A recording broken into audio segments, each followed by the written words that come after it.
CBS 뉴스는 CBS 홈페이지 cbs.co.kr이나 노컷뉴스 홈페이지 노컷뉴스.co.kr, 스마트폰 애플리케이션과 팟캐스트를 통해 다시 보고 들으실 수 있습니다.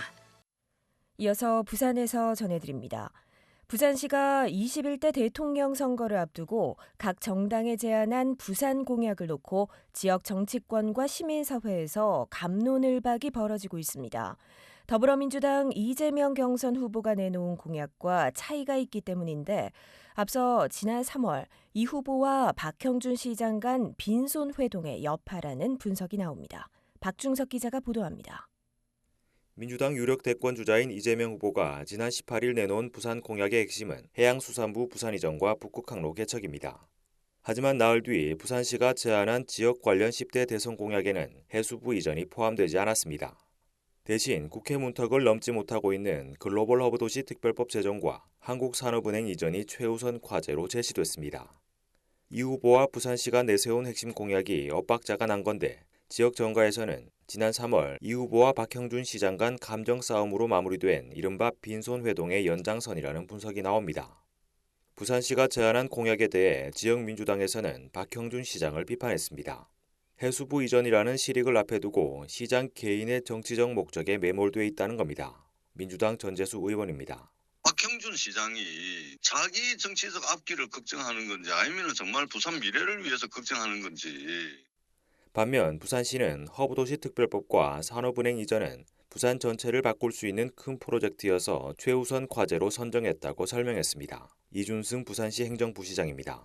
글로벌 허브 도시 특별법과 산업은행 이전 두 가지 문제는 해양수산부 이전이나 이런 단위 과제들이 아니라 부산 전체를 바꿀 수 있는 큰 프로젝트이기 때문에 상황이 이렇자 지역 시민사회단체에서는 이 후보가 내놓은 공약과 부산시가 제안한 공약을 융합하는 중재안까지 제시해 실제 지역의 어떤 현안들이 대선 후보들의 공식 공약에 담길지 관심이 쏠립니다. CBS 뉴스 박중석입니다. 부산시의회가 미분양 해소를 위해 원시 취득세 감면 조례를 추진하고 있습니다. 건설사의 세액 부담을 줄여 시장 회복을 유도하려는 시도로 감면 혜택이 분양가에 반영될 경우 실수요자들에게도 긍정적 효과가 기대됩니다. 강민정 기자가 보도합니다. 부산 부동산 시장의 침체가 장기화되는 가운데 시의회가 원시 취득세 감면이라는 대응책을 내놨습니다. 박중묵 시의원 등 3명이 공동 발의한 이번 조례는 건설사가 처음 주택을 취득할 때 내는 원시 취득세를 25% 추가 감면하는 내용으로 기존 법령 감면과 합쳐 최대 50%까지 세금이 줄어들 수 있습니다. 감면 대상은 전용 60제곱미터 이하 신축 주택이나 전용 85제곱미터 이하 미분양 아파트를 2년 이상 임대할 경우로 한정돼 있습니다. 박중묵 의원입니다. 취득세를 25% 추가 감면해주는 조건 중에서 아파트 같은 경우에는 2년 이상 임대를 해야 되거든요. 범위가 작은 아파트이기 때문에 85제곱평방미터 이하라든가 이게 아파트 규모가 작기 때문에 1, 2인 가구가 많기 때문에 시민들의 그 주거 안정에도 좀 기여를 하는 부분이 있기 때문에 전문가들은 건설사에 돌아가는 감면 혜택이 분양가 인하 등으로 이어질 경우 실수요자도 그 효과를 체감할 수 있을 것이라고 평가했습니다. 부동산 서베이 이영래 대표입니다. 이게 이제 이만큼 이제 경감을 해주는 만큼 건설사에서 이제 또 분양 가격에서 조금 이제 낮춰주면은 이러면 이제 또 선순환이 이제 이루어질 수가 있는데 그게 아니다라고 하면은 이제 시장적인 측면에서는 크게 이제 도움은 되기는 어려울 것 같습니다. 건설사 지원에 초점을 맞춘 이번 조례가 시장 전반의 회복으로 이어지기 위해선 혜택이 소비자에게도 전달되는 구조가 마련되어야 할 것으로 보입니다. CBS 뉴스 강민정입니다. 부산시가 연이은 땅꺼짐 현상이 발생한 도시철도 사상하단선 공사 현장에 대한 특별조사에 나섭니다. 시은 최근 사상하단선 209에 대한 감사 결과 시공관리 부실 등이 밝혀짐에 따라 109를 대상으로도 특별조사를 실시한다고 밝혔습니다. 관련 분야 공무원과 외부 전문가로 구성된 특별조사반은 사상하단선 주변에서 잇따라 발생하는 땅꺼짐 현상의 원인을 밝히고 대책을 마련할 방침입니다. 그동안 사상하단선 공사 현장에서는 모두 14차례에 걸쳐 크고 작은 땅꺼짐이 일어났습니다. 6명이 숨진 부산 반얀트리 리조트 공사장 화재는 부실한 현장 관리와 공공기관의 형식적인 사용 승인 등 총체적 부실로 인한 인재라는 지적이 나왔습니다. 중대재해 없는 세상 만들기 부산운동본부는 오늘 오후 반얀트리 화재 진상조사 결과를 발표하며 현장 작업자 면담 내용과 정보 공개 청구로 각 기관에서 확보한 자료를 공개했습니다. 이들 단체는 소방당국과 기장군청이 현장 점검 없이 사용 허가를 내준 점 등을 비판하며 부실한 사용 승인 과정과 미흡한 관련 법 제도를 시급히 개선해야 한다고 지적했습니다. 마사회의 조교사 개업 심사 비리 의혹을 폭로한 고 문중원 기수가 스스로 생을 마감한 지 6년 만에 관련자들의 징역형이 확정됐습니다. 대법원 1부는 오늘 업무방해 혐의로 기소된 전 한국마사회 부산경남지역본부 경마처장 A씨와 조교사 B씨의 상고를 모두 기각하고 각각 징역 10개월과 징역 8개월의 집행유예 2년의 2심 판결을 확정했습니다.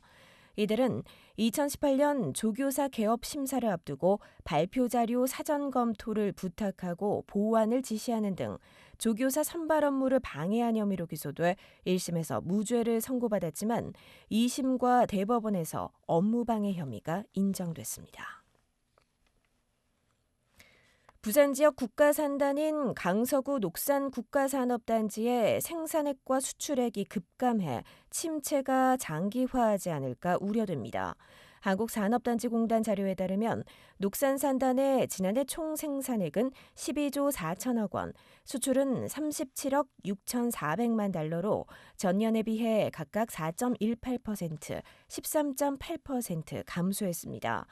특히 미국 트럼프 2기 행정부발 관세전쟁 여파로 올해 1분기 공장 처분 건수는 11건으로 이 가운데 3건은 경매 처리되는 등 지역 제조업 위축이 가속화하고 있습니다. 4월 부산 지역 비제조업 체감 경기가 상당히 비관적인 것으로 조사됐고 다음 달 전망은 더 어둡게 나왔습니다. 한국은행 부산본부가 발표한 4월 부산 지역 기업 경기 조사 결과에 따르면 이달 비제조업 기업 심리지수는 전달보다 4.1포인트 하락한 86.9에 그쳤습니다. 5월 전망도 85.8로 앞달보다 1.9포인트 떨어졌습니다. 이 지수가 100을 웃돌면 경기 전반에 대한 기업의 심리가 낙관적임을, 그 아래면 비관적인 것을 뜻합니다. 노후화로 재건축을 앞둔 수영구 삼익비치 아파트에서 대규모 정전이 발생한 지 나흘 만에 전력 공급이 재개됐습니다. 한국전력공사는 삼익비치 아파트 측 전기 복구 작업이 길어지면서 주민 불편이 커질 것으로 보고 가설 전신주를 설치해 전력을 공급하고 있습니다. 지난 21일 새벽 이 아파트 3개동 300가구에서 발생한 이번 정전은 아파트 내 고압 케이블 문제로 발생했으며 아파트 측은 고압선 전체를 교체하는 작업을 벌이고 있습니다. 부산 동래경찰서는 이달 초 부산의 한 고등학교 남학생 무리가 동급생을 집단 폭행한 사건을 수사하고 있습니다. 경찰에 따르면 이달 초 동래구 한 빌라 주차장에서 고교생 2-3명이 또래 남학생 1명을 집단으로 폭행해 피해자의 코뼈가 부러지는 등 전치 3주의 부상을 입혔습니다. 이 같은 폭행 장면을 촬영한 영상이 유출되기도 했으며 경찰은 사건 경위와 영상 유출의 고의성 등을 조사하고 있습니다.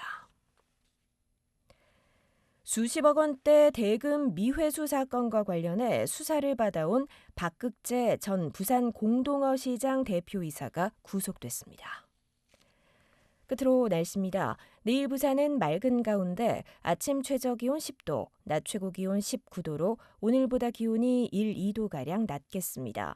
부산은 당분간 특별한 비 소식 없이 맑고 일교차가 큰 날씨가 이어질 전망입니다.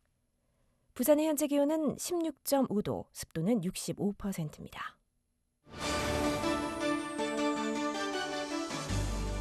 CBS 저녁 종합 뉴스를 마칩니다. 지금까지 진행해 기술 강일구, 기자 김혜경, 아나운서 김정현이었습니다.